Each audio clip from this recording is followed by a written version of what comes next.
Teórico práctico número 3. Tipos de reacciones químicas, primera parte.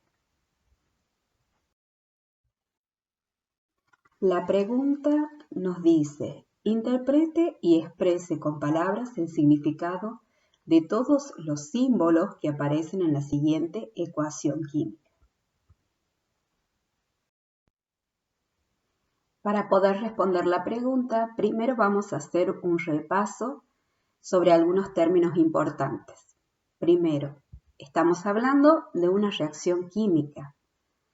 ¿Qué es una reacción química? Es un proceso por el cual, por un reordenamiento de sus átomos, las sustancias, llamadas reactivos, se transforman en otras sustancias llamadas productos.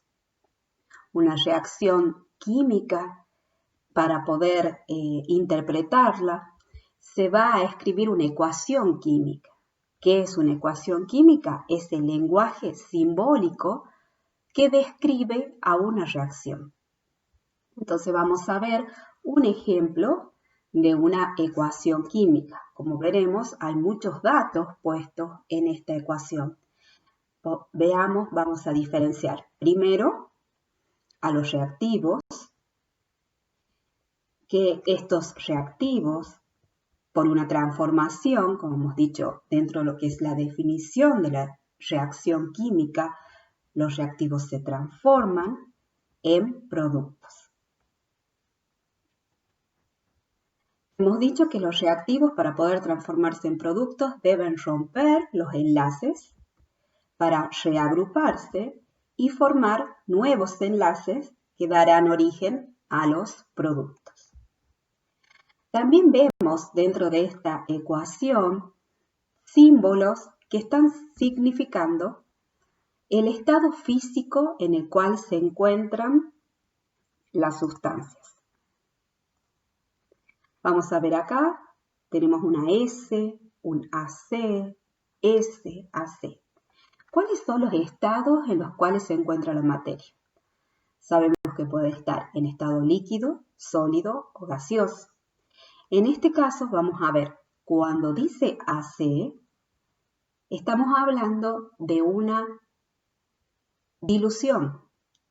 Estamos hablando de una sustancia que está formada por soluto y solvente. Es decir, que está en estado acuoso. AC es acuoso, es decir, en solución. Ustedes ya han visto en química general que una solución se conforma de soluto y solvente. En este caso, si tenemos que el ácido sulfúrico y tenemos AC, nos está diciendo que tenemos el ácido sulfúrico más agua. ¿Bien? Esa concentración que tienen las sustancias, vamos a ver que dentro de una ecuación química estamos suponiendo ciertas condiciones generales para todas las ecuaciones químicas. Ya vamos a ver que esto es importante cuando empecemos en el próximo teórico práctico, cuando utilicemos la tabla de potenciales de óxido-reducción, vamos a ver que las condiciones en las cuales se produce esta reacción es con un mol de concentración, si estamos hablando de soluciones, que son estos casos donde vemos el AC. Si tenemos presión, es una atmósfera y la temperatura es a 25 grados centígrados. Entonces, volvamos al estado físico que vamos a encontrar a las sustancias dentro de la ecuación química. Hemos dicho AC, hablamos de una sustancia que está en solución, ¿bien? Es acuoso. Bien, esa concentración, si está dentro de una ecuación, está implicando que está a 1 molar. Después, la S, hemos dicho, está en estado sólido. ¿Qué implica? Después de una transformación que encontremos este estado sólido, nos está indicando siempre que esta sustancia no es soluble en agua. ¿Por qué? Porque acuérdense que cuando yo encuentro este AC, implica que hay agua presente. El agua, ya sabemos, es un solvente y después vamos a ahondar un poquito más, que ese solvente puede solubilizar a determinados compuestos iónicos, no a todos. Ya después vamos a ahondar un poquito más cuáles son los compuestos que no se van a solubilizar. Lo importante es que si nosotros vemos este simbolito de que es una sustancia sólida, cuando ya tengo los productos, me está indicando que esta sustancia no es soluble en agua. ¿Bien? ¿De qué otra forma yo puedo expresar que esa sustancia no es soluble en agua? Aparte de colocar el S, normalmente vamos a ver o una raya que está por debajo de la sustancia, entonces eso está indicando que es un precipitado, ya no colocaríamos la S, o una flecha hacia abajo que indica que precipita. Tampoco en esa situación se coloca la S. Es decir, yo puedo colocar solo uno de estos símbolos, porque los tres son equitativos, son equivalentes. Es decir, si pongo la S, ya no pongo el subrayado. Si pongo el subrayado, ya no pongo la flechita. ¿Bien? Como veremos, hay dos estados físicos más que no está ejemplificado en esta ecuación. Uno es el gaseoso, vemos acá, gaseoso, vamos a ver la G, o también podemos decir que es volátil, se pone la B corta, o podemos poner cuando decimos que se desprende, eso ya vamos a ver que lo vamos a utilizar mucho, el tema de las flechitas, los símbolos en flechas y el subrayado lo vamos a utilizar mucho en los productos, porque esto va a estar significando, ya vamos a ver más adelante, que se escapa de la reacción, o como un precipitado o como un producto volátil. Y acá vemos una L. ¿Quiénes son las sustancias que vamos a encontrar la L? Lo vamos a encontrar en las sustancias puras. Significa que no presentan dilución. En este caso, vamos a ver que normalmente vamos a utilizar esta L cuando vamos a expresar al agua oxigenada. Son los dos compuestos que principalmente en este curso vamos a ver que le colocamos la L. Eso quiere decir que son sustancias puras. Eso también va a involucrar otras propiedades cuando tengamos que hacer algunos ejercicios con respecto a, es muy importante al estado de las sustancias, si están en estado sólido, gaseoso, acuoso o si es un líquido puro. Ahora, también observamos los coeficientes estequiométricos. ¿Qué son los coeficientes estequiométricos? Son numeritos que se anteponen a las sustancias. Observemos, acá hay un 3, acá hay otro 3, acá hay un 2, y acá que no dice nada, en realidad es un 1. ¿Cómo se lee esto en una ecuación? Decimos un mol, en este caso sería de fosfato de calcio, 3 moles de ácido sulfúrico, 3 moles de sulfato de calcio, 2 moles de ácido fosfórico. ¿Qué otros datos podemos encontrar dentro de la ecuación química? Fíjense en que a propósito está puesto sobre la zona de la flechita, porque esta flechita que indica la transformación es donde se colocan las condiciones en las cuales se realiza esta ecuación. Muchas veces podemos ver acá sobre la flecha un símbolo, que es este que está acá, un circulito con una raya, que eso implica calentamiento. Cuando decimos calentamiento y no ponemos un valor específico, significa que va hacia la llama o un calentamiento fuerte. No necesariamente la ecuación requiere una temperatura en particular, solo un calentamiento. En otras ocasiones vamos a ver que se pone un valor, supongamos 400 grados centígrados. Si nos dicen 400 grados centígrados, quiere decir que solo a esa temperatura vamos a conseguir que se produzca la reacción. Así también podemos ver símbolos de presión que nos pueden dar una determinada presión, por ejemplo, a 2 atmósferas, 5 atmósferas. Cuando sale de lo que es las condiciones, como ya hemos dicho, que se escriben a temperatura, cuando no es a 25 grados y a una atmósfera de presión, hay que especificar a qué condiciones, en qué condiciones se realiza esa reacción. Después también podemos encontrar sobre las flechas la presencia de catalizadores. Esto vamos a ver que ponen acá o por arriba o por abajo de la flecha alguna sustancia química, por ejemplo, el óxido de manganeso, ya vamos a ver más adelante, que son sustancias que ayudan a que se produzca la reacción. Esa es la función de los catalizadores. Facilitan a esta transformación o a este reagrupamiento de los reactivos. Otro dato que podemos encontrar dentro de la ecuación química,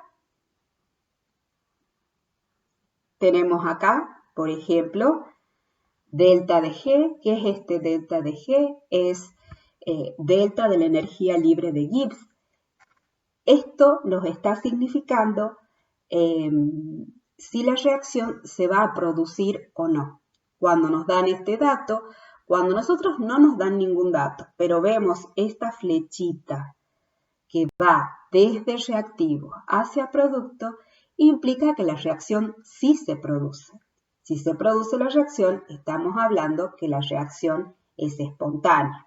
Es decir, que esta energía de Gibbs es negativa. Cuando delta de G es negativa, la reacción es espontánea. Cuando delta de G, o sea, la energía libre de Gibbs, es igual a 0, nos dice que estamos en presencia de un equilibrio. ¿Qué significa una doble flecha? Un equilibrio que mientras, supongamos que fuera este el caso, que no lo es, pero yo acá en vez de tener una sola flecha, tengo una flecha que tiene dos direcciones, me estaría indicando que mientras los reactivos, es decir, el fosfato de calcio más el ácido sulfúrico reaccionan, o sea, se transforman y producen sulfato de calcio más ácido fosfórico, a su vez este ácido fosfórico más el sulfato de calcio van a reaccionar entre sí para darme nuevamente los reactivos. Entonces, un equilibrio implica que las 4 especies estarían presentes simultáneamente. ¿Bien?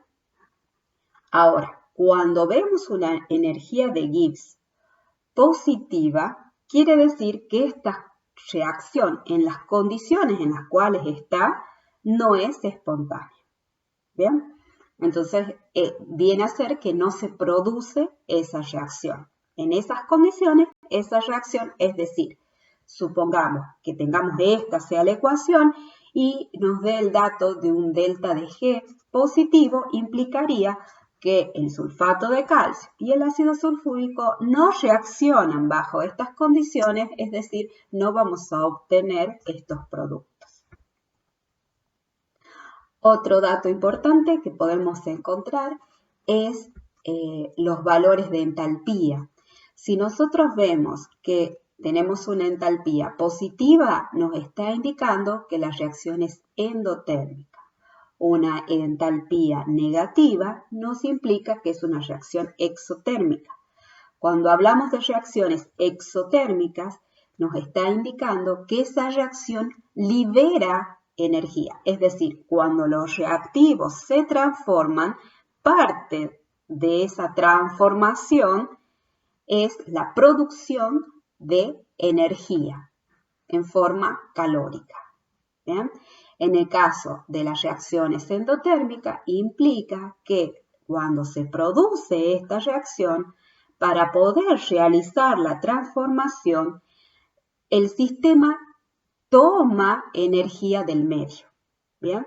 O sea, absorbe energía, necesita energía para poder realizar esta reacción. Entonces, en ese caso, vamos a ver una entalpía de signo positivo.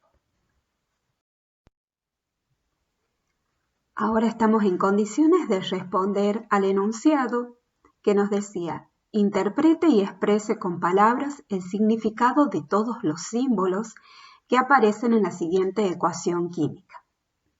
Entonces vamos a identificar primero cuáles son estos símbolos. Empecemos observando que esta reacción es una reacción que tiene una sola dirección la flecha. Eso nos está diciendo que es una reacción que sí se produce, que es una reacción espontánea. Por otro lado, que es una reacción que necesita temperatura para que se produzca. Estamos viendo el símbolo de calor sobre la flecha. También vemos que esta reacción nos están dando una entalpía de signo positivo, lo que nos está indicando que la reacción es endotérmica. ¿Qué otros datos estamos viendo? Nos están diciendo que es un reactivo que va a producir a dos productos. Es decir, ya estamos viendo que nos está indicando el tipo de reacción a la cual pertenece. Ya en un rato vamos a repasar un poquito más los tipos de reacciones, pero ustedes ya han visto en teoría. Es decir, si tenemos un reactivo que va a producir a dos productos, estamos hablando de una descomposición. En este caso, que involucra temperatura, será una descomposición térmica. ¿Qué otra cosa estamos viendo? No nos olvidemos los coeficientes estequiométricos, ¿bien? Que nos indica cómo se van relacionando las sustancias. En este caso, que a partir de 1 mol de reactivo obtenemos, fíjense, 3 moles de producto. 1 del óxido de nitrógeno 1, 2 del agua, ¿bien? Vemos que el primer reactivo es el nitrato de amonio. Vemos los estados, que está en estado sólido, el nitrato de amonio, que está en estado gaseoso, el óxido de nitrógeno 1, está en estado gaseoso, el agua. Bien, entonces, una vez que ya hemos identificado visualmente todos los símbolos que tenemos, lo que vamos a hacer ahora es proceder a escribir todo lo que estamos observando. Y para escribir, lo primero que vamos a hacer, ya hemos dicho, es identificar qué tipo de reacción es la que estamos observando. Y a partir de ahí vamos a ir leyendo desde el principio de la ecuación hasta el final. ¿Bien? Entonces vamos a hacer eso por medio de una descomposición térmica. 1 mol de nitrato de amonio sólido produce 1 mol de óxido de nitrógeno 1 gaseoso y 2 moles de agua en estado gaseoso. La reacción es un proceso irreversible y se produce por calentamiento. La reacción global es endotérmica, ya que la entalpía es positiva y vale 19,5 kilocalorías por mol. Bien, de esta forma hemos enunciado todo lo que vemos dentro de esta ecuación química. Hemos nombrado todos los símbolos.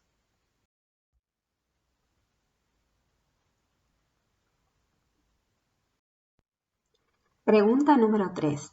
Aplica las reglas para cálculo de número de oxidación al elemento que se señala. Y ahí vemos una tablita donde tenemos distintos compuestos y nos piden que dentro de esos compuestos señalemos, por ejemplo, en el primer caso, frente al dicromato de potasio, cuál es el número de oxidación del cromo. Para esto vamos a tener que hacer un pequeño repasito de teoría. ¿Cómo vamos a asignar los números de oxidación? Empecemos con los elementos más abundantes de la tabla periódica, con los metales. Cuando los metales forman compuestos, siempre van a tener carga positiva. Recuerden que hemos dicho que los metales dentro de la tabla periódica son los elementos que tienen menor electronegatividad. ¿Eso qué implicaba? Que los metales, la tendencia no va a ser a tomar electrones, sino que por el contrario va a ser a ceder los electrones, siempre buscando conseguir la configuración del gas noble más cercano, y en este caso siempre va a ser perdiendo electrones. ¿Bien? Vamos a ver algún ejemplo. Acá en este caso tenemos el óxido de magnesio. Veamos la estructura de Lewis del óxido de magnesio. Recordemos que el óxido de magnesio, el oxígeno, que es el no metal, que tiene más afinidad por los electrones, va a tomar 2 electrones del magnesio. El magnesio, ¿por qué puede ceder 2 electrones? Porque se encuentra en el grupo 2, es decir, es un alcalino tercio, y va a perder los 2 electrones del orbital S. Entonces ahí vemos que nos queda la molécula, la asignación de los números de oxidación, nos queda 2 cargas negativas para el oxígeno y 2 cargas positivas para el magnesio. Veamos otro ejemplo. Acá tenemos el óxido férrico. Vamos a ver nuevamente en la estructura de Lewis. Recordamos el por qué está cargado negativamente el oxígeno. Toma 2 electrones que son liberados por el metal, en este caso por el hierro, y el hierro, su estado de oxidación es +3. Lo que podemos observar acá, fíjense en que este dato es importante, la molécula es neutra. ¿Qué quiere decir? Que las cargas positivas y negativas se van a compensar. Y eso lo vemos más detalladamente cuando hacemos su estructura de Lewis. Observemos que tenemos el hierro está en estado de oxidación 3. Quiere decir que perdió 3 electrones. ¿Cuántos hierros tenemos? Tenemos 2 hierros. Es decir, que cada hierro ha perdido 3 electrones. Entonces, en total tenemos 2 por 3, 6 cargas positivas. Bien, por otro lado, tenemos al oxígeno que toma 2 electrones. Bien, toma 2 electrones, es decir, cada oxígeno tiene 2 cargas negativas. ¿Cuántos oxígenos tenemos? 3. Bien, acá lo vemos también, entonces tenemos 2 por 3, 6. Vemos que sí, efectivamente, se compensan las cargas. Entonces asignemos ahora los estados de oxidación y tenemos 3 positivos para el hierro y 2 negativos para el oxígeno. Después vamos a ver otros ejemplos donde el hierro también tiene estado de oxidación +2. En todos los casos el hierro puede perder 2 o 3 electrones, pero siempre va a perder electrones, no los va a tomar. Entonces de ahí viene que los metales, todos los metales, vamos a ver que tienen cargas positivas. Ahora vamos a ver otro ejemplo, otra asignación de números de oxidación, donde los no metales, cuando se combinan entre sí, al de mayor electronegatividad se le asigna la carga negativa y al de menor electronegatividad la carga positiva. Entonces vamos a ver ejemplos de estas moléculas. Fíjense en que todas estas moléculas están formadas por no metales. Es decir, que la interacción, el vínculo entre ellos es a través de un enlace covalente. Veamos las estructuras de Lewis, las recordemos. Y tenemos en el caso, vemos que en el cloruro de hidrógeno se comparte un electrón del hidrógeno y uno del cloro. Bien. Para poder asignar las cargas positivas y negativas nos dicen que tenemos que fijarnos en las electronegatividades. Acá tenemos la tablita de electronegatividades y veamos el caso del cloruro de hidrógeno. Como vemos, el cloro, Observemos acá el cloro. La electronegatividad del cloro es 3,2 y la electronegatividad del hidrógeno es 2,2. Entonces vemos que el cloro es el más electronegativo. Nosotros ya habíamos visto dentro de esta estructura que el enlace era polarizado, que el cloro, al ser el más electronegativo, atrae más al electrón del hidrógeno que el propio hidrógeno. Entonces la densidad positiva quedaba sobre el hidrógeno y la densidad negativa sobre el cloro. Entonces si asignamos los estados de oxidación, los podríamos asignar así. El cloro con carga -1 y el hidrógeno con carga +1, porque su único electrón está siendo atraído por un elemento más electronegativo. Veamos el caso del amoníaco. También está formado por dos no metales, el nitrógeno y el hidrógeno. Veamos la electronegatividad del nitrógeno es 3, la del hidrógeno es 2,5. Vemos también acá que hay una diferencia de electronegatividad, hay una polarización del enlace, donde el elemento más electronegativo, que es el nitrógeno, es el que atrae más a los electrones. Entonces el nitrógeno va a ser el que va a llevar la carga negativa, en este caso -3, y el hidrógeno va a tener carga positiva. ¿Por qué -3 el nitrógeno? Acuérdense de lo que he dicho anteriormente, la molécula es neutra. Entonces, si tengo 3 cargas positivas de los hidrógenos, tengo que compensarla con 3 cargas negativas del nitrógeno. Ahora veamos el otro ejemplo.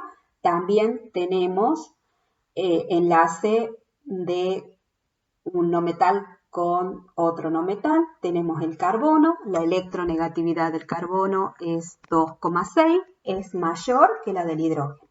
Entonces también hay una polarización del enlace y vamos a asignar entonces la carga positiva al hidrógeno y la carga negativa al carbono. Como tenemos 1, 2, 3, 4 hidrógenos, entonces son 4 cargas positivas, o sea, más 4, que tiene que compensar el carbono. Por eso el carbono tiene carga -4. Acuérdense, es una molécula neutra. Ahora veamos el último caso donde tenemos el dióxido de carbono. Tenemos dos elementos no metálicos, el carbono y el oxígeno. Si los comparamos entre sí, observamos que el oxígeno, que tiene 3,4, es más electronegativo que el carbono, que tiene su electronegatividad de 2,6. Por lo tanto, es el oxígeno el que va a atraer más a esos pares de electrones. Es decir, que el oxígeno va a tener la carga negativa. Como hemos dicho que es una molécula neutra, entonces el carbono es el que va a tener que compensar esas cargas negativas. Bien, vamos a asignar entonces los estados de oxidación. Fíjense que el oxígeno tiene 2 cargas negativas. Como tenemos 2 oxígenos, se hace en total -4. Ese -4 lo tiene que compensar el carbono, entonces el carbono es +4. En este caso, observemos estas dos especies. ¿Bien? Ambas tienen como elemento al carbono. Sin embargo, en una, debido a que el carbono está junto a un elemento menos electronegativo, es el carbono el que asume la carga negativa, mientras que en el segundo caso, el carbono está frente a un elemento mucho más electronegativo que él, entonces el carbono es el que toma la carga positiva. ¿Bien? Entonces, acá es donde volvemos a la definición que vamos a tener que tener en cuenta cuando tengamos dos metales. En esa pareja de elementos, ¿cuál es el más electronegativo? Ese va a llevar la carga negativa y el otro la carga positiva. Vamos a seguir asignando números de oxidación. En este caso, frente a los elementos, en cualquier forma alotrópica es 0. ¿Ok? ¿Qué nos dice esto? Que nosotros acá, por ejemplo, tenemos dos ejemplos. Tenemos la molécula de oxígeno y tenemos el ozono. Ambos tienen estado de oxidación 0. Lo mismo pasa si estamos en presencia de los halógenos cuando están solos, por ejemplo, la molécula de bromo, cloro, yodo. Ahora, el oxígeno cuando está combinado, o sea, cuando forma compuesto, el estado de oxidación que toma es -2. La única excepción es cuando forma peróxidos. En los peróxidos, el estado de oxidación del oxígeno es -1. Acá vemos los ejemplos. En el primer caso, tenemos el óxido de magnesio. Ahí vemos el oxígeno. Es un no metal que se está combinando con un metal. Es un enlace de tipo iónico. Vemos que el oxígeno tiene 2 cargas negativas, que son los 2 electrones que ha tomado, y el magnesio queda con 2 cargas positivas. Otro ejemplo es una combinación del oxígeno en un enlace covalente, como es el agua. El oxígeno está con 2 hidrógenos, hemos dicho en un enlace covalente, el elemento más electronegativo es el que queda con la carga negativa.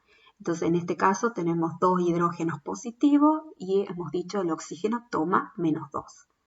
Ahora, el caso particular es el que estamos viendo acá, que es el de la unión peróxido. En este caso es peróxido de hidrógeno, comúnmente conocido como agua oxigenada. En el peróxido de hidrógeno veremos que el oxígeno tiene un enlace entre los oxígenos de un enlace simple. Entonces, el oxígeno no puede combinarse, como en el caso del agua, con 2 hidrógenos. Entonces acá tiene un enlace especial que es el enlace peróxido. Debido a esto es que el oxígeno tiene una carga negativa. Entonces ahí vemos 2 oxígenos, cada uno tiene una carga negativa y tenemos 2 hidrógenos y cada uno tiene una carga positiva. Entonces, repasemos rápidamente hasta acá cuáles son los posibles números de oxidación del oxígeno. El oxígeno puede tener el número de oxidación 0, -2 y -1. ¿Bien? Nunca positivo, porque es un elemento muy electronegativo. Ahora veamos cuál es la situación del hidrógeno. El hidrógeno cuando forma compuestos es +1, excepto en los hidruros metálicos, que es -1. Entonces acá tenemos 2 ejemplos. Uno es un hidruro metálico y el otro es un compuesto donde está con un no metal. Ahora, recordemos que dentro de la tabla de electronegatividades de los no metales, el no metal que tiene menor electronegatividad es el hidrógeno. Entonces, cuando el hidrógeno se combine con cualquier otro no metal, siempre él va a asumir la carga positiva. ¿Por qué? Porque es el que tiene menor electronegatividad. Entonces, siempre que el hidrógeno tenga una combinación con un no metal, va a asumir la carga positiva, porque él es el no metal que tiene menor electronegatividad. En cambio, cuando el hidrógeno se combina con un metal, es decir, cuando forma los hidruros metálicos, recordemos que el hidrógeno es un no metal. Entonces, frente a los metales, por más que tenga baja electronegatividad, es mucho más alta que la de cualquier metal. Entonces, solamente cuando esté combinado con un metal, el hidrógeno va a asumir la carga negativa. ¿Cómo asignar los números de oxidación? Entonces vamos a ver acá el ejemplo del ácido sulfúrico. Veamos que el ácido sulfúrico, si bien es una molécula que está formada por enlaces covalentes entre sus átomos, ya hemos dicho que se puede atribuir a los elementos más electronegativos la carga negativa, aunque no es que se quede con los electrones, sino que al ser más electronegativo, en este caso, por ejemplo, el oxígeno, que es más electronegativo, es el que atrae más a los electrones. Entonces podríamos atribuir que es el oxígeno el que tiene la carga negativa. Mientras que veamos el hidrógeno, ya hemos visto anteriormente, tiene solo un electrón, que es el que comparte con un elemento muy electronegativo, entonces podríamos atribuirle una carga positiva. ¿Qué es lo que pasa? Veamos con el azufre. El azufre, si lo vemos en la tablita de electronegatividades, es menos electronegativo que el oxígeno. Es decir, que al estar rodeado por oxígenos, cada uno de estos oxígenos es el que va a atraer más a los electrones. Por lo tanto, la densidad negativa la vamos a poner sobre los átomos de oxígeno. Bien. Hemos dicho el hidrógeno positivo, es decir que el azufre también hemos dicho que va a tener densidad de carga positiva. Entonces, cuando vamos a atribuir los números de oxidación, lo vamos a hacer de la siguiente forma. Vamos a considerar que todos los oxígenos cada uno de ellos tiene dos cargas negativas, como hemos dicho anteriormente. El oxígeno siempre tiene carga -2 cuando se combina, excepto cuando forma peróxidos. El hidrógeno también, hemos dicho, siempre tiene carga +1, excepto que forme hidruros con metales. ¿Bien? Entonces, en este caso ya hemos quedado en claro que el oxígeno carga -2 negativa, el hidrógeno carga +1 positiva. ¿Qué es lo que nos queda saber? ¿Cuál es el número de oxidación del azufre? Sabemos que va a ser positivo. Ahora vamos a ver cómo vamos a calcular cuánto corresponde al valor de ese estado de oxidación del azufre. Vemos acá que haremos una reglita general. ¿Qué involucra esta reglita? Fíjense, la suma de todas las cargas tiene que ser 0. ¿Por qué? Porque la molécula es neutra, o sea, no tiene carga. Ya vamos a ver en qué casos, que es el caso de los iones, sí tenemos carga, pero en el caso de una molécula es neutra, es decir, su resultado final se compensan todas las cargas positivas y negativas y me va a dar igual a 0. Vamos a calcular, en el caso del oxígeno, hemos dicho es -2 por la cantidad de oxígenos presentes. Entonces, -2 por 4 es igual a -8.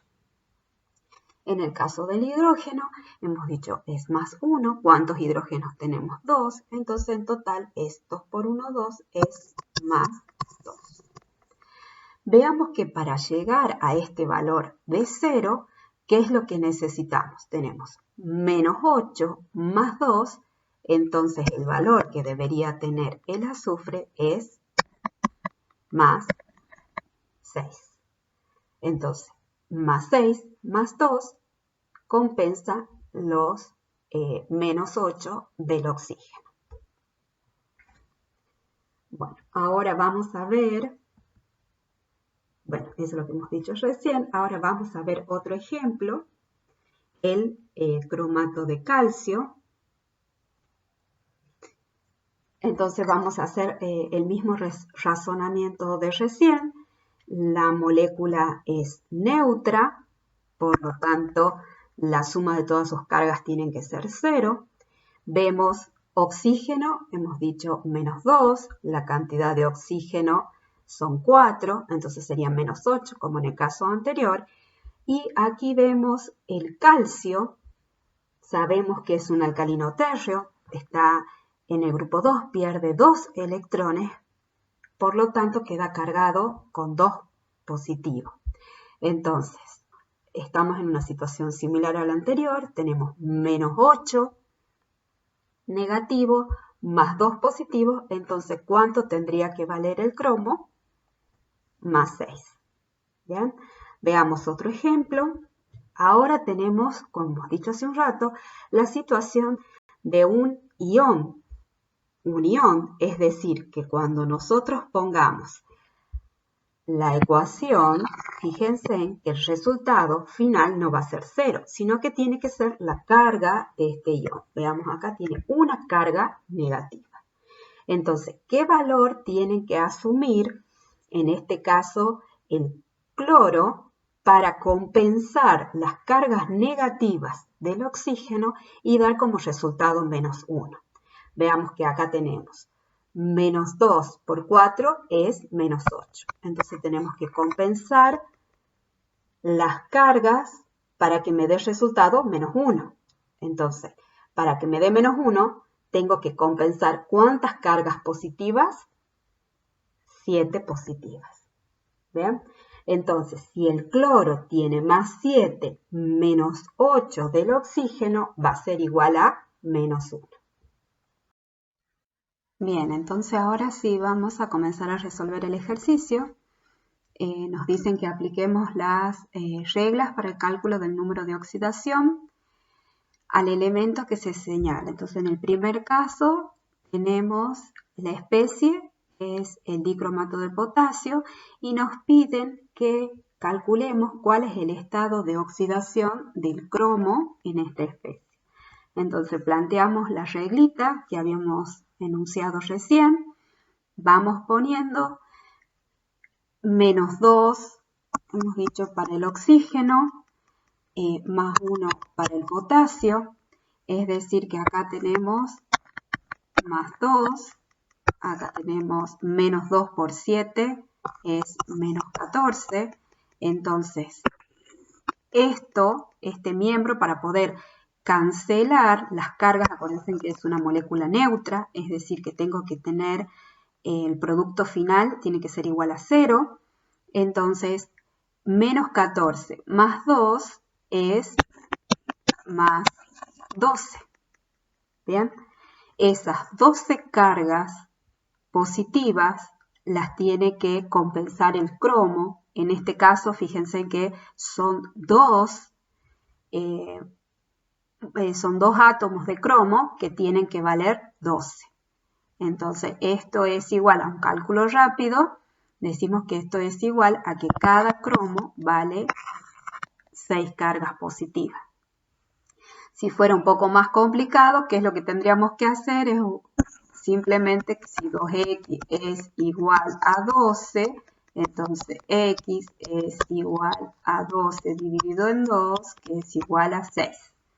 Entonces, ¿cuál es la carga que tiene cuál es el número de oxidación del cromo? Es +6. Entonces acá vamos a colocar +6.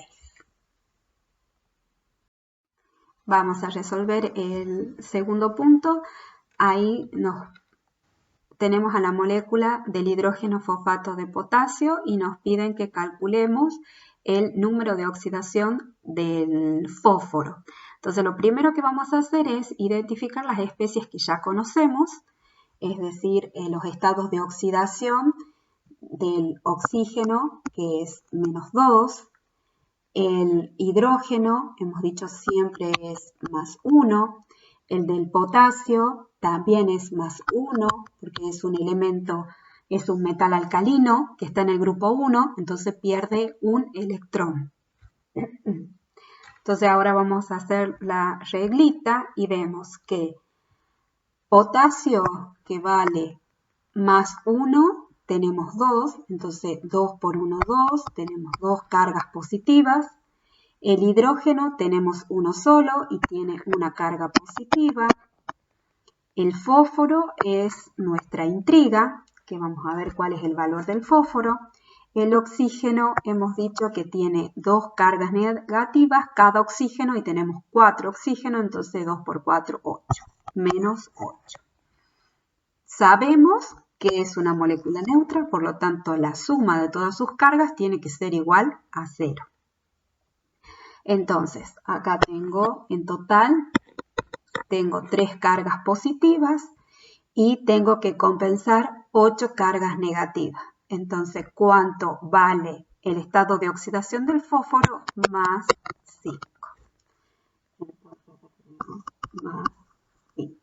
Ponemos acá más 5. Ahora el tercer punto nos piden para el bismutato de sodio cuál es el número de oxidación del bismuto. Entonces para esto, como siempre, vamos a colocar los estados de oxidación de los elementos que ya conocemos, es decir, -2 para cada oxígeno, el sodio es +1, hacemos la tablita, hemos dicho es una molécula neutra, tenemos -2 por cada oxígeno, tenemos 3 oxígenos, entonces tenemos -6, tenemos un sodio, es decir, +1, entonces nuestra incógnita sería -6 más 1 es igual a +5. Entonces el estado de oxidación del bismuto en el bismutato es de +5.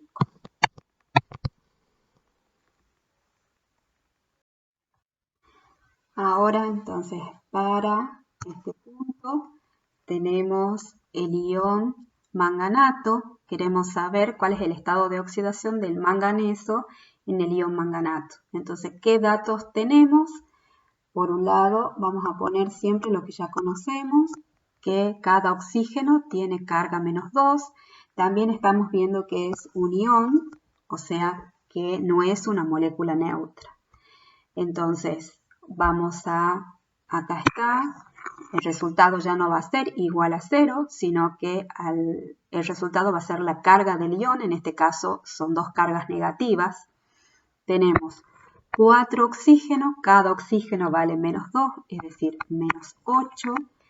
¿Y cuánto va a ser el valor de ese manganeso? Tenemos que compensar los -8 del oxígeno de tal forma que el resultado final me dé -2. Entonces, el manganeso tiene estado de oxidación +6.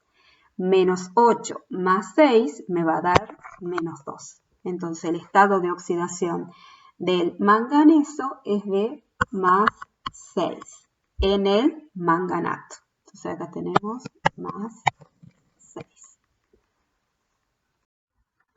Ahora vemos que nos están pidiendo, en este caso, cuál es el estado de oxidación del manganeso en este óxido de manganeso, en este dióxido de manganeso.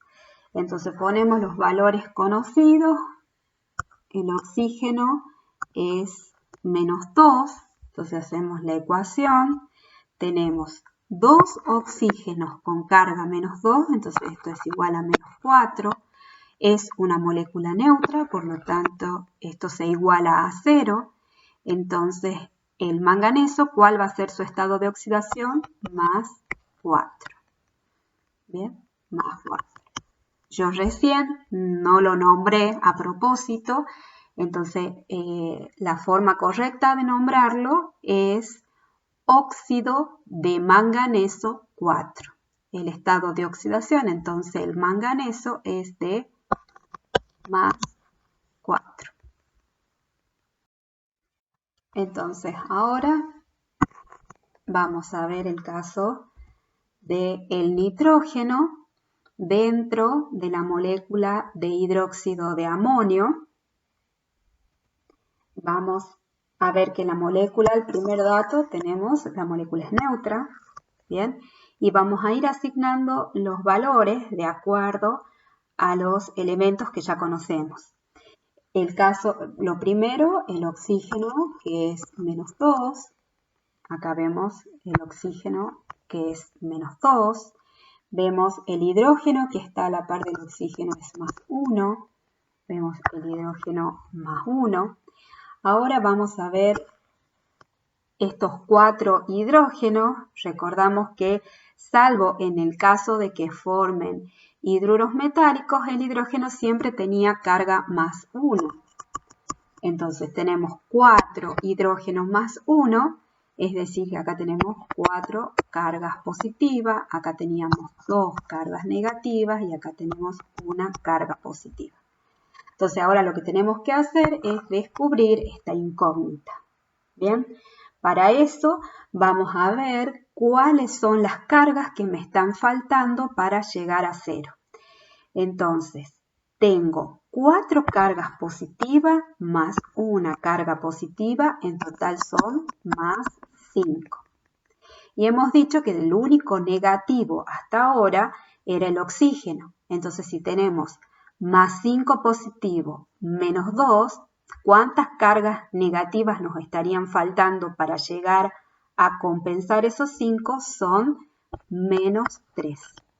Es decir, que el nitrógeno, su estado de oxidación es menos 3. Entonces, menos 3 menos 2 es menos 5. ¿Bien?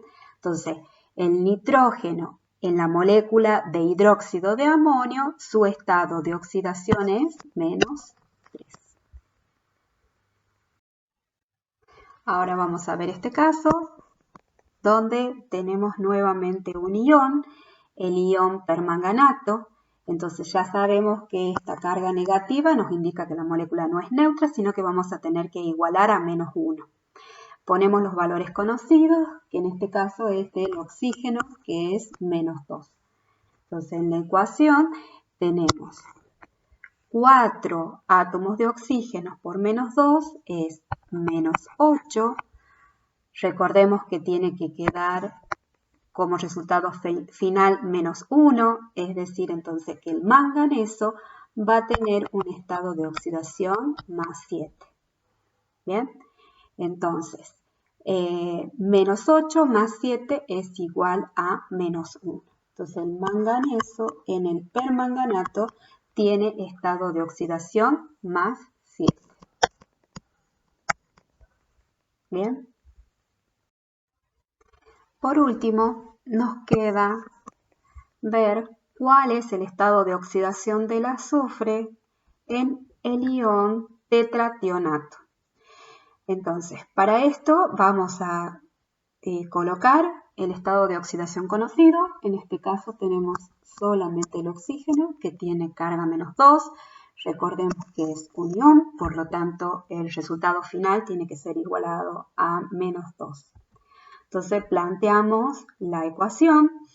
Tenemos 6 oxígenos que tienen carga menos 2. Hemos dicho es un ion que tiene 2 cargas negativas. Tenemos 4 elementos de los cuales no sabemos su estado de oxidación, que es los 4 azufre, no sabemos. Bien, entonces lo que vamos a hacer en este caso es ir despejando el valor de X para poder calcularlo. Entonces hemos dicho menos 2 por 6 es menos 12. Ahora este 12, como la idea es despejar a X, entonces paso 12 para el otro miembro. Al pasarlo al otro miembro, si cambio el signo, si estaba en signo más, el signo menos pasa a signo más. Entonces menos 2 más 12 es igual a más 10. Entonces ahora vamos a despejar ese 4 que está multiplicando, pasa dividiendo al otro miembro, que es lo que tenemos acá. Entonces observemos que el resultado no es un número entero. No es que hemos hecho mal los cálculos, sino que en algunos casos, son algunas moléculas especiales, todas las moléculas no tienen el azufre el mismo estado de oxidación. Hay un alto porcentaje de azufres en una molécula que tendrán el estado de oxidación más 3. En otros casos habrá moléculas donde tiene el estado de oxidación del azufre más 2. Entonces, en la suma en un mol vamos a tener esa variación. Entonces, estos son casos particulares donde el estado de oxidación es un número fraccionario y este es el caso. Son muy poquitos los casos. Entonces el estado de oxidación es más 2,5. Bien, entonces el estado de oxidación del azufre en el ion tetrationato es de más 2,5.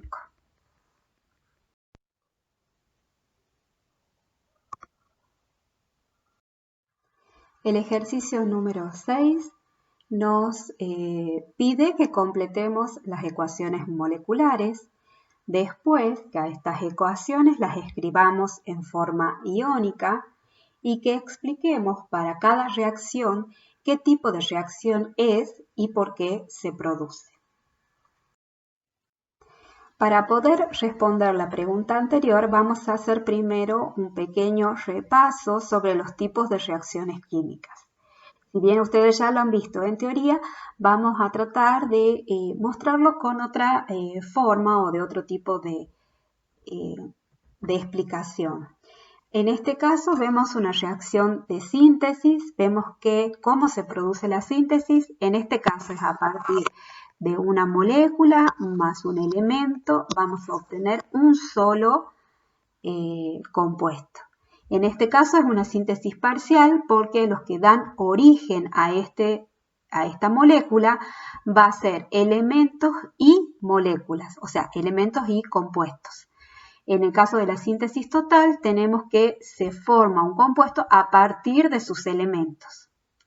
En el caso de la descomposición tenemos un caso similar a la síntesis, solo que contraria, es decir, a partir de una molécula, esta se descompone y puede dar origen, en este caso da origen a otra molécula, o sea, a otro compuesto y a un átomo.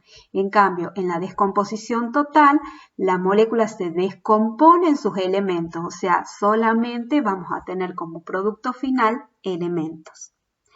En una sustitución o desplazamiento, vamos a ver este ejemplo. En este caso, el cloro es el que va a tomar la posición del bromo, desplazándolo del compuesto. Entonces, lo va a separar. Este desplazamiento simple también es una reacción de óxido-reducción. ¿Por qué es de óxido-reducción? Porque vemos que hay especies que cambian su número de oxidación. En este caso, vemos el cloro está en estado de oxidación 0 y al combinarse, aquí pasa a -1. Si hay una especie que se ha reducido, tenemos que encontrar otra que se oxida. Ese es el caso del bromuro, que acá tiene estado de oxidación -1 y al ser desplazado pasa a estado de oxidación 0, es decir, se ha oxidado. Ahora vemos los casos de doble sustitución. Dentro de la doble sustitución están como casos especiales la hidrólisis y la neutralización. ¿Cuál es el fundamento principal de la doble sustitución? Vamos a ver que los cationes se intercambian, ¿bien? Entonces, o que los aniones se intercambian. Bien, acá vemos que se mantiene la pelotita amarilla y el que está cambiando son los aniones. Bien, hay un intercambio de aniones. Entonces, vamos a ver los distintos casos. En el primer caso, tenemos una doble sustitución. Vemos acá que el hierro va a tomar la posición del hidrógeno. Bien, entonces acá tenemos el sulfato ferroso más el sulfuro de hidrógeno. En este caso vamos a ver que las dobles sustituciones solamente se van a producir si es que tenemos una pérdida de alguno de los productos. ¿Qué es esto de pérdida de alguno de los productos? Fíjense. Esta doble sustitución se realiza porque hay un producto volátil, o sea, hay un producto que se está escapando de la reacción. Las dobles sustituciones generalmente se producen por medio de un equilibrio. Es decir, si intercambiamos, como en este caso, de los aniones, A su vez, estos también podrían reaccionar y volver otra vez a intercambiarse. Bien, entonces, por eso, al reaccionar entre ellos, pasaría nuevamente a la formación de los reactivos. Para que este equilibrio no sea tal, sino que solamente tenga una dirección, por el principio de Le Chatelier, siempre se trata de compensar cualquier alteración a la ecuación. En este caso, ¿cuál sería la alteración que se va a compensar? La pérdida de una de las especies. ¿Cómo se puede perder esta especie? Esta especie se puede perder porque, como en el primer caso, es volátil, o sea, escapa de la reacción, o esta especie se puede perder porque se produce un precipitado que no reacciona, o porque es una sustancia que está poco disociada, o sea, poco ionizada, o sea, no puede romper su enlace para volver a formar los reactivos. ¿Bien? Entonces, cuando esta especie se escapa del sistema, se va del sistema por algún motivo, ya hemos dicho, puede ser porque precipite, porque sea volátil o porque sea poco ionizado, el sistema va a compensar esta pérdida. ¿Y qué es lo que va a hacer para compensar? Va a hacer que reaccione más los reactivos para producir más producto, porque el producto se está escapando. Entonces ahora veamos otro caso de doble sustitución. En este caso es por formación de un precipitado. Vemos un tercer caso que es una doble sustitución. Volvemos al intercambio de los cationes.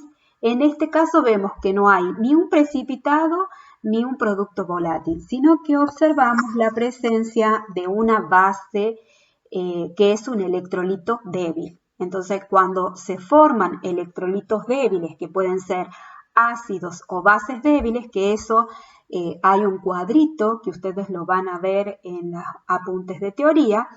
Entonces, cuando vemos electrolitos débiles, quiere decir que es muy difícil, o sea, que hay parte de esta molécula que se divide en anión-catión y hay parte que no. Entonces, como no está totalmente ionizado, no puede reaccionar con el cloruro de sodio para volver a formar los reactivos. Entonces, de esta forma se escapa de la reacción. ¿Bien?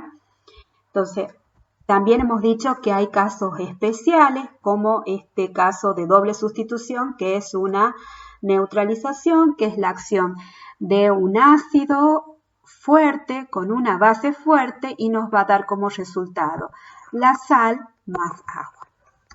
Bien, eso también es un caso de doble sustitución. Fíjense en que el sodio va a reemplazar al hidrógeno.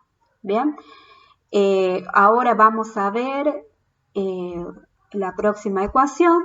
Vemos que es una hidrólisis, es decir, que es la reacción de una sal, que esta sal no es cualquier sal, sino es una sal que se ha formado por un ácido débil o una base débil, o la unión de ambos. Fíjense en acá, tenemos el cloruro de amonio, es decir, cuando reacciona con el agua me va a dar, por un lado, un ácido fuerte, que es el ácido clorhídrico, y volvemos a encontrar al electrolito débil, que es el hidróxido de amonio. Entonces, hemos visto que es una doble sustitución. Uno de los hidrógenos es reemplazado por el ion amonio para formar el hidróxido de amonio. Y por último tenemos las reacciones de óxido-reducción, que son las que van a involucrar siempre cambios en los estados de oxidación. Ahora veamos que en el caso de las dobles sustituciones intercambiamos cationes, intercambiábamos aniones, pero no cambia el estado de oxidación de ninguno de sus elementos. En cambio, en las reacciones de óxido-reducción siempre vamos a encontrar que hay elementos que han cambiado su estado de oxidación. Acá, por ejemplo, vemos a simple vista tenemos un azufre que está en estado de oxidación 0 y acá en los reactivos tiene -2. Entonces ya hemos encontrado una especie que cambia su estado de oxidación. Si hay una especie, recuerden que en una reacción redox, cuando hay una especie que se oxida, hay otra que se reduce.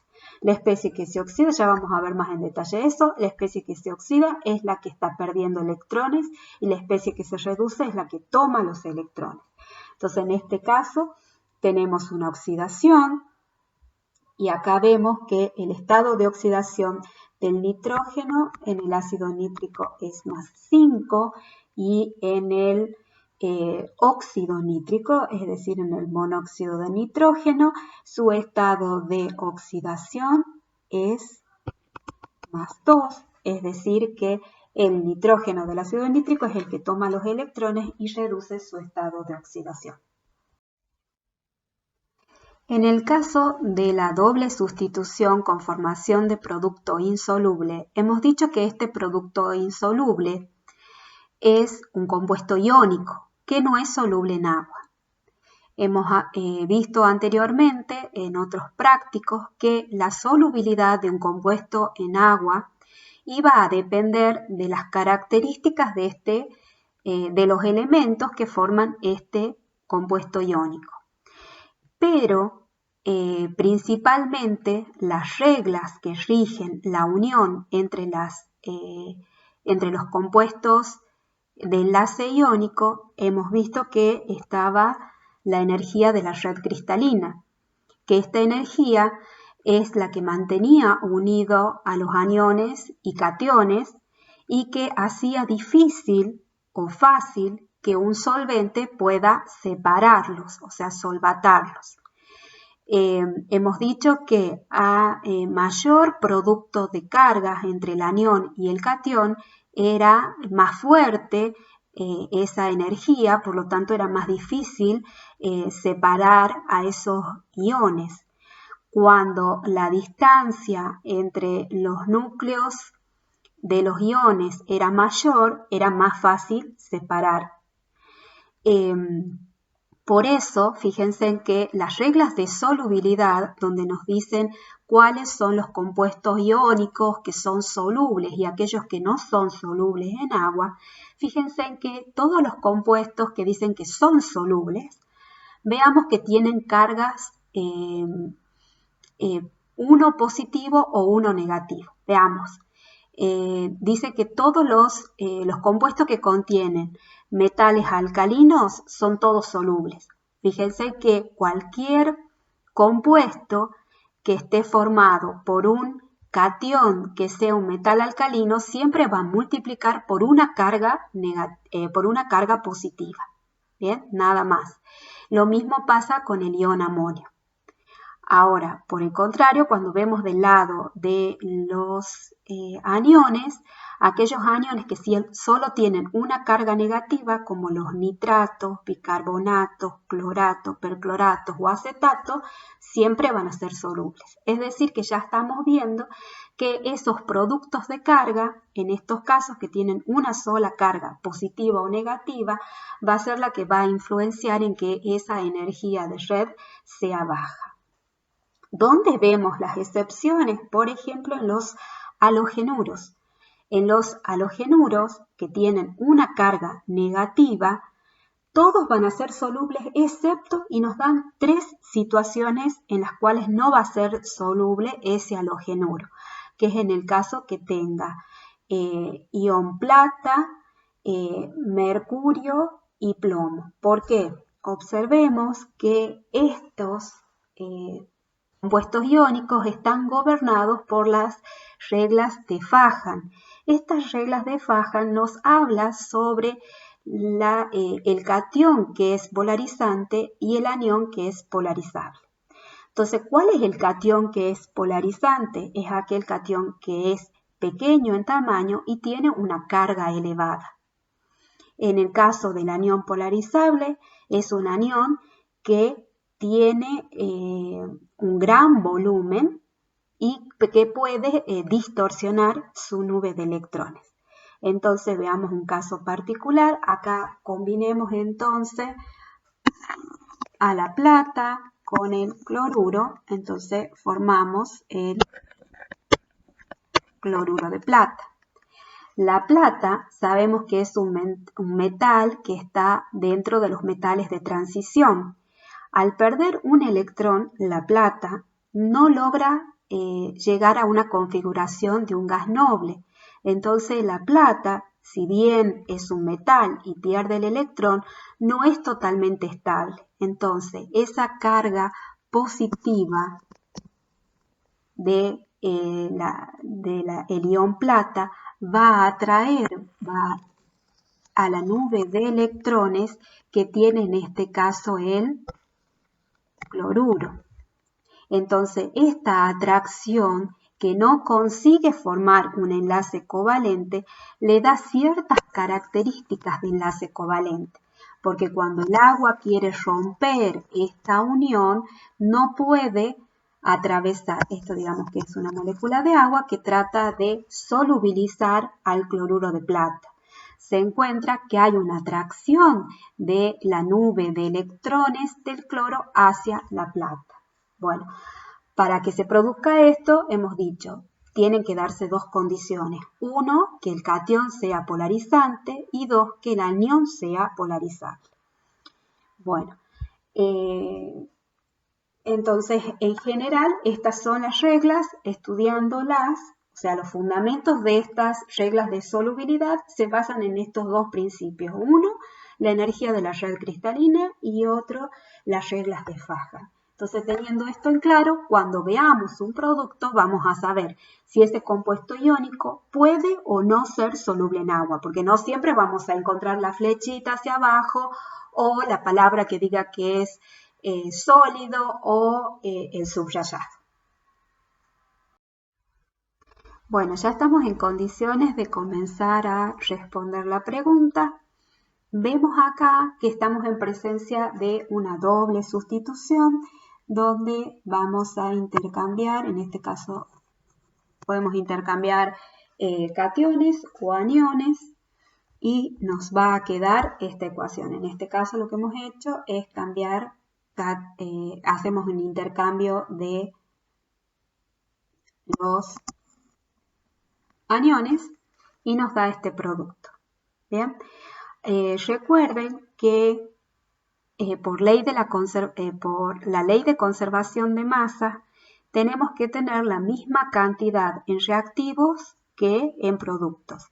Acá estamos observando que en los reactivos tenemos un ion potasio y en los productos tenemos 2. Entonces vamos a colocar un 2 aquí y por haber puesto el 2, ahora tenemos 2 nitrógenos en los reactivos, tendríamos que poner un 2 sobre el ácido nitroso. Bien. Ahora vamos a ionizar esta ecuación, entonces para eso tenemos que identificar cuáles son las especies ionizables. Es decir, yo tengo que poder separar en anión y catión, anión y catión, anión y catión, y acá separar en anión y catión. Entonces, cuando yo veo la ecuación, observo que aquí tengo un ácido que es un electrolito débil. Los electrolitos débiles, ustedes lo tienen en un cuadro en el apunte de teoría, tienen los ácidos que son electrolitos débiles y las bases que son electrolitos débiles. En este caso, el ácido nitroso es un electrolito débil. Entonces, no se va a ionizar. Ahora vemos, en el caso del ácido sulfúrico, es un ácido fuerte, así que sí se ioniza. Entonces, vamos a escribir en forma iónica. Entonces, tenemos ion potasio, ¿cuántos tenemos? 2, más tenemos ion nitrato, también son 2, tenemos protones, ¿cuántos? Acuérdense que hemos ionizado, o sea, son 2, tenemos un sulfato y vamos a ionizar ahora el sulfato de potasio y cuando llegamos al ácido nitroso hemos dicho no es ionizable. Entonces, Ahora vamos a ver que tanto en reactivos como en productos vemos la presencia de iones que se repiten. Estos iones son los que llamamos iones testigos. Entonces, estos iones testigos lo que vamos a hacer es identificarlos y cancelarlos, porque están de igual forma, o sea, no sufrieron ninguna transformación. Entre reactivos y productos están exactamente igual. Lo mismo pasa con el sulfato. Entonces, limpiando la ecuación, nos queda de esta forma, que 2 moles del ion nitrito más 2 moles de protones me van a producir 2 moles de ácido nitroso. Es decir, que estamos en presencia de una reacción de doble sustitución con formación de producto poco disociado. Ahora vemos el segundo punto. Tenemos el cloruro de bario más el sulfato cúprico y ahí vemos que también podemos hacer un intercambio de aniones o intercambio de cationes. ¿Y qué es lo que vamos a obtener? Vemos acá, hacemos un intercambio de aniones y vamos a obtener, acá yo ya les he puesto un simbolito que es una flechita hacia abajo, que ese simbolito podría no estar, que normalmente lo colocamos nosotros cuando hacemos esta reacción. Entonces, ¿cómo sé yo que el sulfato de bario es insoluble en agua? Porque ya me sé las reglitas de solubilidad. ¿Bien? Entonces, ahora lo que vamos a hacer es chequear que respetemos el balance de masa y efectivamente no hay ningún, o sea, todos los elementos que están en los reactivos están distribuidos diferentes, pero están presentes en el producto. Entonces vamos a pasar a ionizar y vemos que tenemos ion bario, tenemos 2 cloruros más el sulfato de cúprico y vamos a obtener el sulfato de bario, no lo podemos ionizar porque ya hemos dicho es insoluble en agua, y vamos a ionizar al cloruro de cobre 2. Bien, entonces ahora lo que nos queda es identificar los iones testigos y los vamos a cancelar. Tanto en reactivos como en producto, vamos a limpiar la ecuación y observamos que cuando limpiamos la ecuación, generalmente en las reacciones de doble sustitución vamos a obtener en forma iónica solamente los iones que dan origen al producto por el cual se realiza la doble sustitución. En este caso es una reacción de doble sustitución con formación de producto insoluble y vemos que en la ecuación iónica el único producto que se forma es el que no se ioniza. Bueno, vamos a ver la última ecuación y vamos a hacer un intercambio de cationes. Vemos que a partir del carbonato de sodio más el ácido clorhídrico vamos a obtener el ácido carbónico y cloruro de sodio. Vemos que el ácido carbónico tiene 2 protones y en los reactivos tenemos uno solo. Entonces vamos a igualar. Esto me da como producto final, entonces tengo 2 cloruros, entonces vamos a colocar un 2 acá. Entonces ya igualadas las masas, ahora vamos a ver, para poder realizar la ionización de esta ecuación molecular, o sea, realizar la ecuación iónica, vamos a identificar cuáles son las especies que se pueden ionizar. Entonces el carbonato de sodio lo vamos a poder ionizar. El ácido clorhídrico es un ácido fuerte, así que también. El ácido carbónico sabemos que es un ácido débil, por lo tanto es un electrolito débil, está poco ionizado, así que no lo vamos a poder ionizar. Y vemos que el cloruro de sodio también es ionizable. Entonces ahora vamos a poner los iones.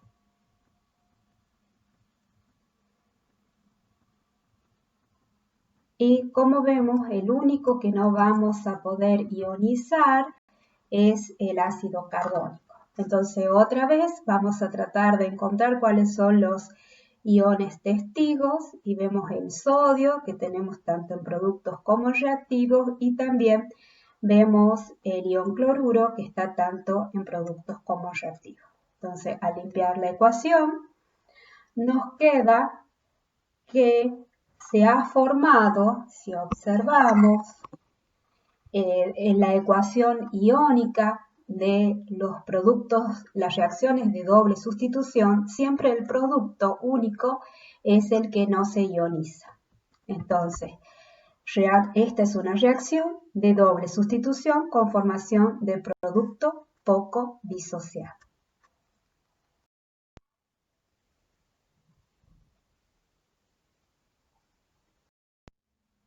Ahora para la reacción número 2, para el ejercicio número 2, dice, para la siguiente reacción, y nos dan una reacción, nos dicen que escribamos la ecuación en forma iónica, que identifiquemos al agente oxidante, al agente reductor, quién se oxida y quién se reduce. Para poder responder la pregunta anterior, vamos a tener que repasar algunos conceptos de óxido-reducción. Acá tengo un esquemita en el cual vamos a observar una especie, un compuesto A. Este compuesto A tiene 2 electrones. Cuando el compuesto A pierde esos 2 electrones, su número de oxidación ha aumentado, es decir, que el compuesto A se oxida. Cuando el compuesto A se oxida, pierde 2 electrones. Esos electrones que pierde el compuesto A en una reacción de óxido-reducción, otro compuesto, en este caso el compuesto B, es el que va a tomar esos 2 electrones. Es decir, el compuesto B va a ver su número de oxidación reducido. Ahora lo veamos en un ejemplo práctico de una reacción. Acá tenemos al zinc, su estado de oxidación es 0 porque es un elemento, no está combinado. Cuando el zinc se combina, pierde 2 electrones y esos 2 electrones que pierde el zinc son los que va a tomar este hierro. El hierro, que está en estado de oxidación más 2, toma los 2 electrones del zinc y se reduce a hierro 0. Bien, entonces podemos identificar cuál es la especie que se oxida y cuál es la especie que se reduce. En este caso, vemos que el zinc, al pasar de 0 a más 2, es la especie que se va a oxidar.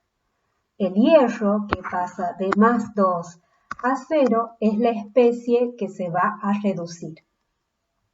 Es decir, que la especie que se oxida es el agente reductor.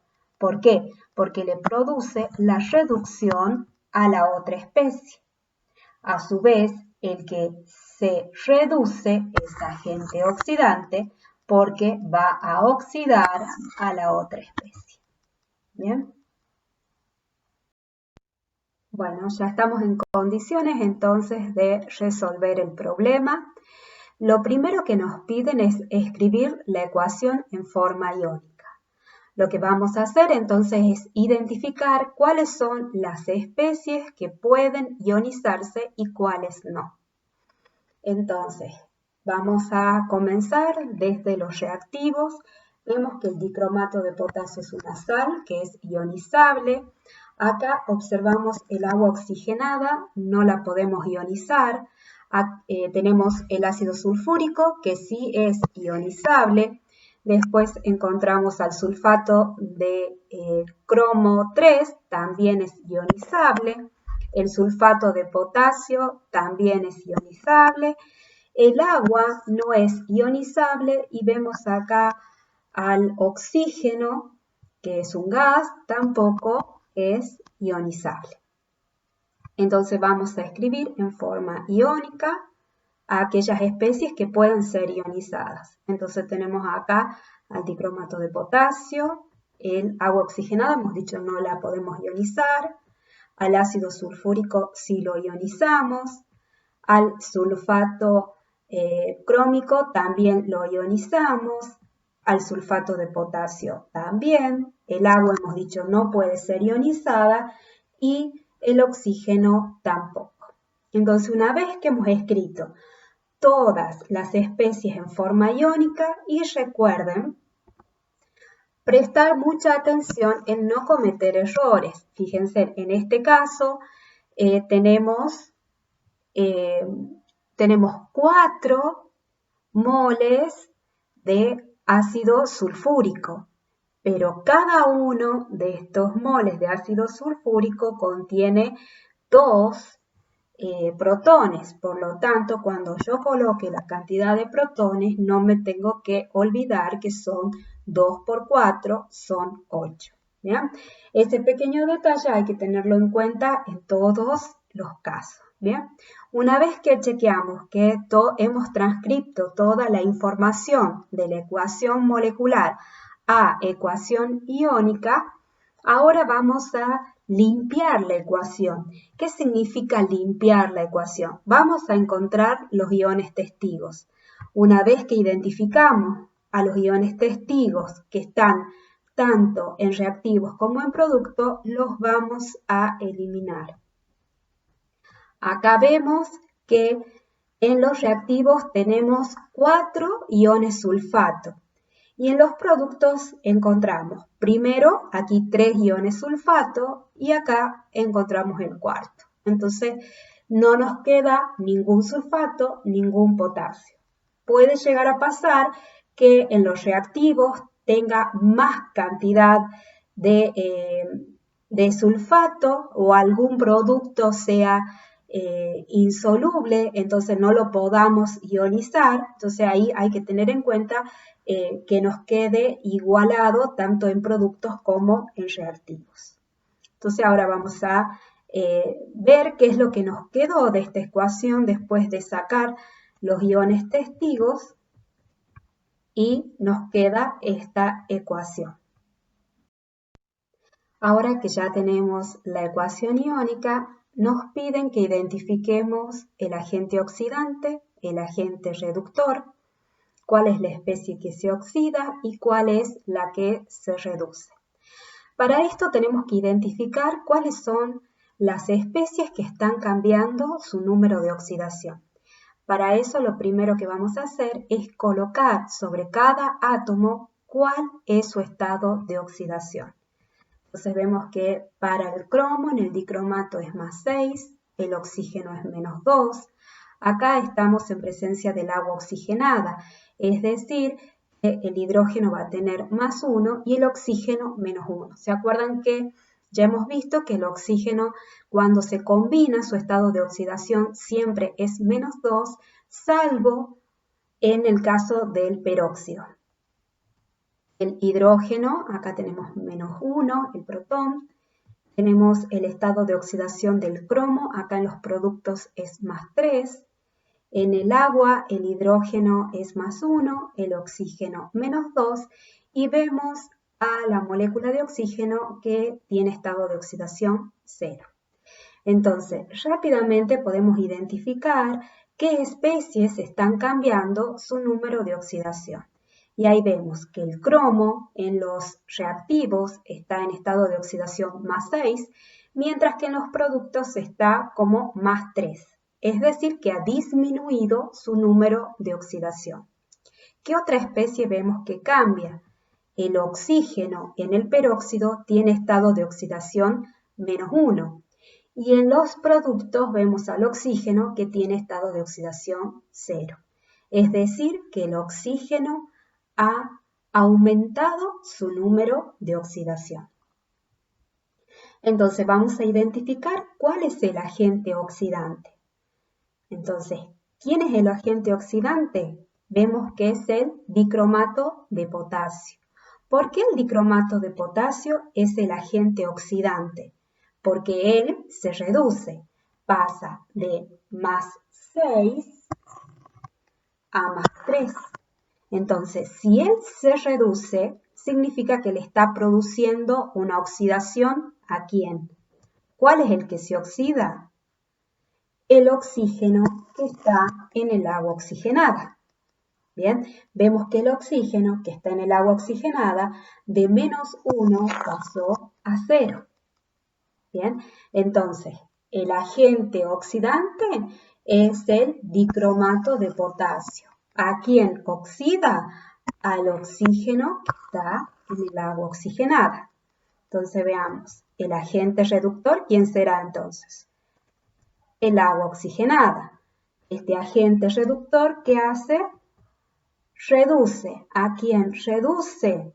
Al cromo que está en el dicromato. ¿Por qué? Porque de más 6 lo pasa a más 3. Es decir, que la especie que se oxida es la que está perdiendo electrones y la especie que se reduce es la que está ganando electrones.